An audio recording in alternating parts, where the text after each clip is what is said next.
sleepy. It felt uncomfortable to know that brands that we trust that are in the store aren't so trustworthy after all. Yeah. Carlene Thomas was pregnant with her first child when that trust was shattered.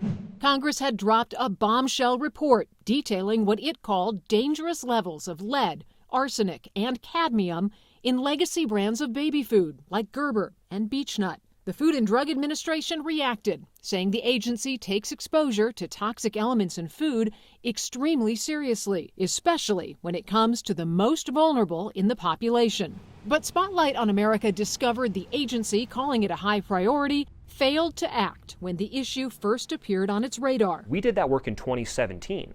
And it's been 4 years. Dr. Sean Callan is a toxicologist and neuroscientist. He led the team at Denver's Ellipse Analytics that did the first comprehensive tests of hundreds of baby food brands in 2016. Callan's lab partnered with the nonprofit Clean Label Project, led by Jackie Bowen, and released their findings. I didn't expect to see as many heavy metals as we observed. Within 24 hours of that release, on October 27, 2017, the FDA set up a conference call inviting 9 of its staffers, including some of the highest officials in the agency, to talk with Callan and Bowen. The two hoped this meant the FDA would act on the findings. That call ended up being less about what can you do and more about is what we, Ellipse and Clean Label Project, what we were telling them, trustworthy or believable. And that, that obviously can be disappointing because you're hoping to move past that and get to the conversation around the solution. And that is not what happened. The FDA confirmed that the call happened, but told Spotlight on America that although they requested access to the data, methods, and other specific details about the study, they claim that information was not provided. Callan and Bowen say they did not share raw data, but sent this email to the FDA less than a week after that call with tables of evidence, including their findings that 50 baby food products had levels of arsenic higher than the FDA had ever detected in previous studies. After we had that initial call, I sent several follow-up emails of, hey, we can help you do this. What if we do this?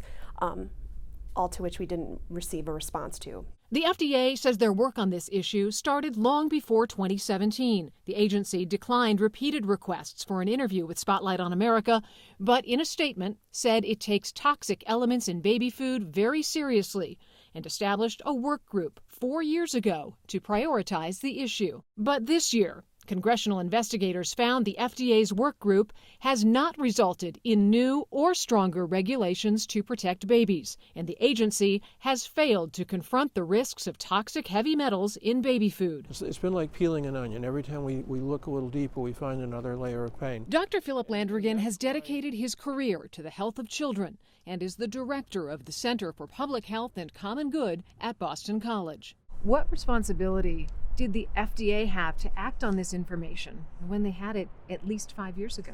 It, first of all, reflects a failure of government to do its job. In my opinion, as a pediatrician, the federal agencies need to act now.